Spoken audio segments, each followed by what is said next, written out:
আসসালামু আলাইকুম রহমতুল্লাহ। স্বৈরাচার ফ্যাসিস্ট হাসিনা সরকার আমাদের দেশে ক্ষমতায় ছিল প্রায় 17 বছরের মতো। 17 বছরে যেহেতু সে ফ্যাসিস্ট পাওয়ারে ছিল, লোকজনকে প্রচুর দমন পীড়ন করেছে, দেশের সিস্টেম অনেক কিছু অনেক ভেঙে দিয়েছে। সরকারের উপর তার বিশাল কন্ট্রোল ছিল। সরকারের যে লোকজন, পুলিশ বাহিনী, প্রশাসন, আর্মি বা ডিজিএফআই অথবা ওদিকে যে অ্যাপ যা কিছু আছে সবকিছুতে তার বিশাল নিয়ন্ত্রণ ছিল।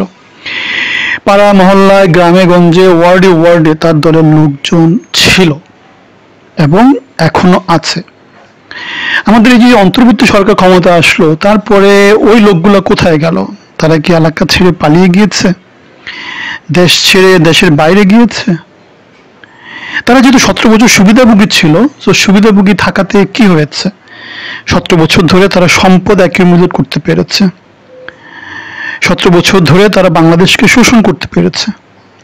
শোষণ এবং সম্পদ অ্যাকিউমুলেট করা বা সুবিধাজনক অবস্থা থাকার কারণে কি হয়েছে? তারা শক্তি সঞ্চয় করেছে এবং তারা এখনো শক্তিমান হিসেবেই আছে। গত 2 মাসে আমাদের যে অন্তর্বর্তী সরকার ক্ষমতা নিল, এই ক্ষমতা নিয়ে কি পরিবর্তন হয়েছে? কয়জনকে গ্রেপ্তার করতে পেরেছে, কয়জন দেশের বাইরে গিয়েছে, কয়জন পালিয়ে গিয়েছে, কয়জন মারা গেছে বা কয়জনের বাড়ি পোড়ানো হয়েছে, অথবা কয়জনকে তারা প্রতিস্থাপন করেছে, কয়জনকে তারা পুনর্বাসন করেছে, বা সামনে কি হবে? আমরা একটু জানি, strike the iron when it is hot. কিছুই তো হয়নি। প্রতিটি আওয়ামী লীগ সরকারের কোন একজন এমপি একটা কথা বলেছিলেন যে আওয়ামী লীগ যদি ক্ষমতা থেকে চলে যায় তাহলে কম করে 2 লক্ষ লোক ওই দিন রাতেই মারা যাবে বা কিছু একটা এরকম কথাবার্তা ছিল। ওরকম এক্সট্রিম লেভেলে কিছু বাংলাদেশে হয়নি। আওয়ামী লীগ লোকজন এক্সট্রিম ভাবে দেশ ছেড়ে পালিয়ে যায়নি। হত্যা, মামলা, হামলা তাদের বিরুদ্ধে তেমন করে কিছু হয়নি। সো যেটা অল্প স্বল্প হয়েছে সেটা হচ্ছে হয়তো আওয়ামী লীগ ছিল, কোনো এক জায়গাতে চাঁদাবাজি করতো, এখন সেখানে হয়তো বা অন্য দল গিয়েছে, ইদার জামাত থেকে গিয়েছে নয়তো বিএনপি থেকে গিয়েছে। সো শান্তিপূর্ণ সহ অবস্থান এই জায়গাটা ও দখল করে নিয়েছে। সরকারে মিলে ঝুলে কিছু একটা হয়েছে। প্রশাসনে যেহেতু লক্ষ লক্ষ লোক সরকারের সুবিধাভোগী ছিল, যেহেতু ছাঁটাই করা হয়নি, তারা এখনো আছে। ঠিক আছে। সো তাহলে কি দাঁড়াচ্ছে? দাঁড়াচ্ছে হচ্ছে সরকার আগের মতোই আছে, দেশটা আগের মতোই আছে, জিনিসপত্র কিন্তু খুব বেশি চেঞ্জ হয়নি। চেঞ্জ একটাই হয়েছে, সেটা হচ্ছে আওয়ামী লীগ সরকারের নীতি নির্ধারণী যে ব্যক্তি ছিলেন প্রধানমন্ত্রী হাসিনা, তিনি পালিয়ে গিয়েছেন। সো এটা হচ্ছে একটা খারাপ দিক যে তিনি পালিয়ে গিয়েছেন। একজন নেতা হতে হয়, নেতাকে পালিয়ে যাওয়া যাবে না। এটা আওয়ামী লীগের জন্য একটা নৈতিক পরাজয়।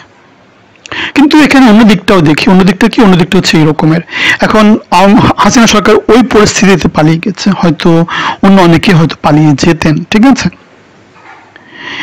এখন দিন যত যাবে, দেশের পরিস্থিতি যদি ইমপ্রুভ না হয়, অন্য সরকার এসে যদি দেশে ভালো কিছু করতে না পারে, তখন কিন্তু আবার আওয়ামী লীগের জনপ্রিয়তা, আওয়ামী লীগের বিরোধী দলে থাকার সময় তারা যেরকম শক্তি দেখিয়েছে অথবা তারা জোট তৈরি করার জন্য, যেমন ইতিমধ্যে দেখতে পেয়েছি জামাত মোটামুটি আওয়ামী লীগকে একটা ছাড় দিয়েছে, ছাড় দেওয়ার মানসিকতা নিয়ে আসতেছে। আবার আওয়ামী লীগ যখন ক্ষমতা ছিল, আমরা দেখতে পেয়েছি যে শিবিরের অনেকে আওয়ামী লীগের, ছাত্রলীগের মধ্যে ছিল, ইমপ্লান্ট করা ছিল। সো আমরা দেখতে পাচ্ছি নৈতিক অবস্থান থেকে তারা মোটামুটি হয়তো বা একজন আরেকজনকে অ্যাকোমোডেট করে। ঠিক আছে। জনসমর্থনের দিক থেকে যদি চিন্তা করা হয়, জামাত, আওয়ামী লীগ, জাতীয় পার্টি, দেখতেই পাচ্ছেন একটা বিশাল, ঠিক আছে, জনসমর্থন কিন্তু এদের আছে। অন্যদিকে বিএনপি আছে। বিএনপি কিন্তু পুরোপুরি আলাদা। ঠিক আছে। যদিও তারা বাংলাদেশের সবচাইতে জনপ্রিয় দল, একক দল হিসাবে। সো ক্ষমতা যতই একটু স্থিতিশীল হয়ে আসবে, দেশ যখন নির্বাচনমুখী হবে, তখন এই জিনিসগুলো ইকুয়েশনের মধ্যে চলে আসবে। এখন আওয়ামী লীগ সরকার 17 বছর ক্ষমতায় ছিল, দেশে অনেক কিছু করেছে, লুটপাট করেছে, কিন্তু এই জিনিসগুলো কিন্তু মনে রাখতে হবে। দেশে পারমাণবিক বিদ্যুৎ কেন্দ্র, ঠিক আছে, আওয়ামী লীগ সরকার করেছে, মেট্রো রেল আওয়ামী লীগ সরকার করেছে, ঠিক আছে, এক্সপ্রেসওয়ে যেটাকে বলে সেটা আওয়ামী লীগ সরকার করেছে, পদ্মা সেতু আওয়ামী লীগ সরকার করেছে।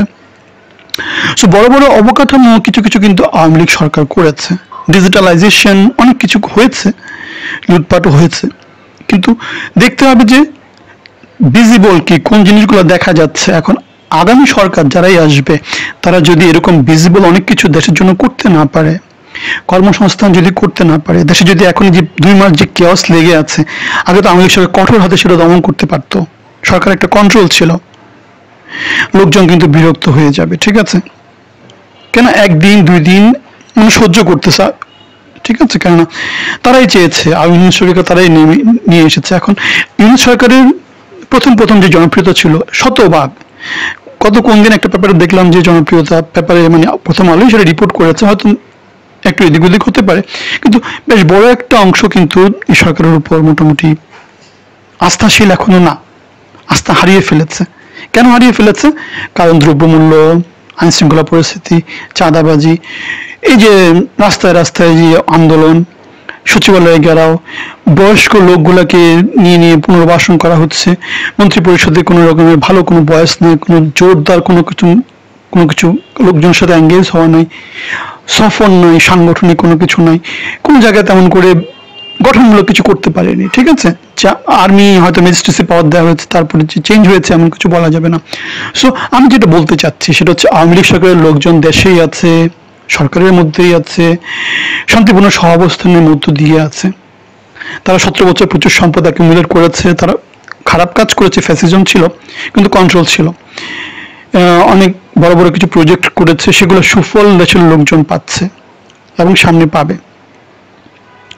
এখন নেক্সট যে সরকারটা আসবে তারা যদি ওরকম কিছু স্ট্রং লিডারশিপ যদি দেখাতে না পারে, গঠনমূলক কিছু যদি না করতে পারে, শিক্ষায়, অর্থনীতিতে, ব্যাংকিং, বিমা, সব জায়গাতে যদি, স্বাস্থ্যতে যদি পরিবর্তন না আসতে পারে, আন্তর্জাতিক রাজনীতিতে যদি ভালো মতো ব্যালেন্স করতে না পারে, ইন্ডিয়া আমাদের চারদিকে ঘিরে ফিরে আছে, ঠিক আছে, একটু সরবরাহ লাইনের যদি একটু এদিক ওদিক হয়, দেশের দ্রব্যমূল্য খুব দ্রুত চেঞ্জ হয়ে যায়, বন্যার পানি দেশ তলিয়ে যায়, একটু যদি অস্ত্র শস্ত্র কিছু একটু যদি বিচ্ছিন্নতাবাদীদেরকে যদি একটু উৎসাহ দিয়ে দেয়, দেশ ছাড়া খাড়া হয়ে যাবে। সো সবকিছু মিলায়ে এটা বলা যাবে না যে আওয়ামী লীগের ভবিষ্যৎ প্রচুর অন্ধকার।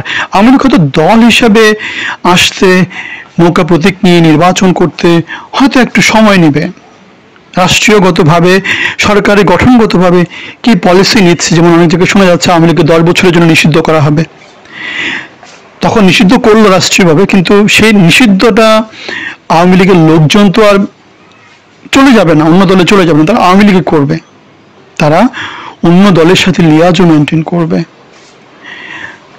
বিরোধী দলে আওয়ামী লীগ সবসময় স্ট্রং, সবসময়, কেন তাদের যে নেতা নেত্রী যারাই আছে, ডাইনামিজম আছে, অনেক কিছু তাদের মধ্যে আছে, এটা স্বীকার করতে হবে।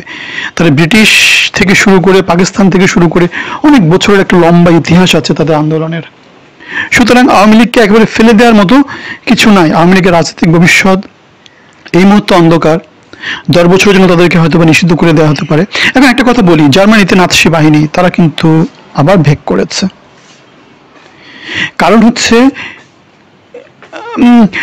ভালোর মধ্যে মানে অনেক কিছু খারাপ, কিন্তু তার মধ্যে ভালো কিছু আছে। এখন লোক, আপনি যদি সেই ভালোটাকে অতিক্রম করতে না পারেন,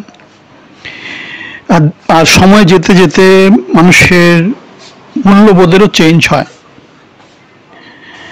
এখন আপনি যদি নতুন কিছু দিতে না পারেন, বাংলাদেশকে যদি উন্নত করতে না পারেন, দুর্নীতি যদি কমাতে না পারেন, আপনি যদি কর্মসংস্থান বাড়াতে না পারেন, আপনি যদি সে আগের সরকারের মতোই যদি ফ্যাসিজম কায়েম করেন, আপনি যদি ইনক্লুসিভ না হন, আপনি যদি মেরিটোক্রেসিকে যদি প্রাধান্য না দেন, যে কোমরা সেই লাউ, লোকজন কিছুদিন পরে সেটা ভুলে যাবে।